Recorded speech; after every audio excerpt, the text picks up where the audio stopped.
Richard in Oklahoma, you're on the Michelangelo Signorile Show.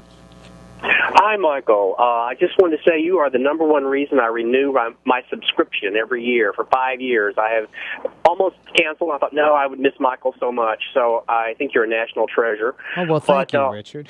You're welcome. But I have called in before, and I've never gotten you to concede a point. But a few weeks ago, I called in, and you were livid that he wasn't going to let that circuit court ruling stand, and that Obama was suing to make it go this route, which is streaming through the halls of Congress. Now we know how every congressman, every senator stands on this issue. We have 8 Republicans who have voted on an issue for us that we wouldn't have. Will you concede that this is better than letting that judge's ruling stand a few weeks ago? Well, if you listen to the show regularly, you know that I have said many times it would be better to do through Congress and through legislation.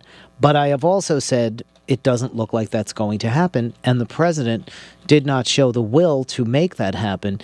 And in light of that, then yes, I wanted to see him not appeal that court decision. Barney Frank felt the same way. Just a week ago, Senator Levin was saying the president wasn't pushing.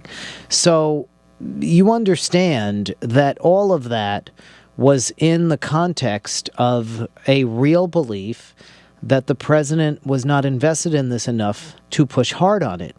And that leads us to the question of, okay, now that it's done, does he deserve credit for having been doing stuff that none of us really knew he was doing? Many people saying, or will say, now that this got done, well, it's the president's victory. He got it done. He made a promise and he got it done. And therefore, everybody who was criticizing the president was wrong. And everybody should just drop it and back off.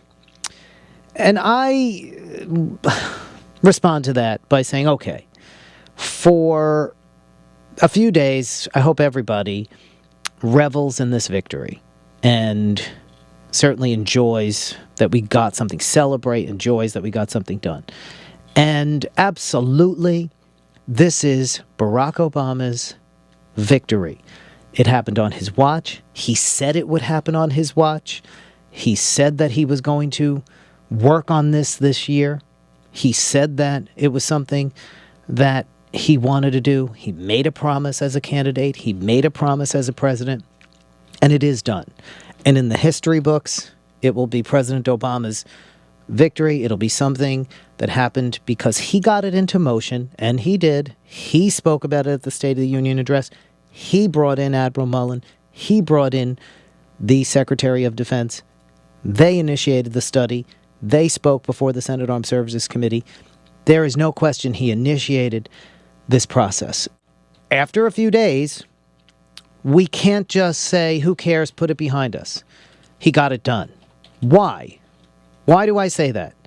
Because there is a larger lesson here for the entire LGBT community. And let's put the Human Rights Campaign in this too. The criticism was of Obama dragging his feet after making a promise. And the criticism was of the Human Rights Campaign, the largest gay group in Washington, lobbying group, after first criticizing him and then getting slapped down by the White House, just pulling back and not pressuring him at all, right? And, you know, those two bore that criticism. And I know a lot of people say, well, now that it got done, it's done, leave it alone. But no, the reason why I say I part company, yeah, for a few days, let's celebrate, but why we have to then make this point is that there's a larger lesson for the entire LGBT movement and for the entire left and all progressives. And people have to take that lesson. And if they don't, it'll be at their own peril. If they just say, and I've already seen it among progressives, well, Obama pulled through, blah, blah, blah. Let's look at all the other issues that the president promised on. Let's look at all the other issues that the president initiated. And let's look at how they ended up. And what you see is that on most of those other issues, it was not to the liking of the people who pushed them, whether it was environmentalists, whether it was immigration, the DREAM Act, which you saw the DREAM Act did not make a hurdle. And Obama is being blamed for that, for not pushing hard on the DREAM Act, okay?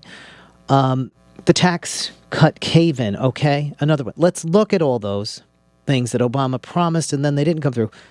And what do we see as the difference? Well, I'll tell you, and this is why it's a lesson for the larger left and for LGBT activists moving forward. There was not a full-throttled fury at the man about those things from early on. There wasn't in a sense of, oh my God, we could see he's not going to keep his promise, so let's go chain ourselves to the White House fence. There wasn't pressure that was relentless where his events were being disrupted. There wasn't a force that suddenly existed on those issues that took on a life of its own that he couldn't even control. There was on Don't Ask, Don't Tell. And by last week, it was a force in the Senate that had transcended parties, that Susan Collins and Lieberman were going to make go. And you know what? The White House couldn't stop that. And the White House was going to go with it. And yeah, the president got engaged for a bit there because it could be a great win for him, especially after losing on the tax cut thing. And he deserves that credit. But it was activists. It was every single one of you who made phone calls. It was everyone who was protesting. It was everyone who was at the White House protesting. It was everybody who was pressuring the president. It was everybody in the media who was doing it. It was all of them. And we can't just say, oh, well, it's over. What do you... Because we have other issues. And the left has other issues. And unless they do what activists did on Don't Ask, Don't Tell, it's not going to happen.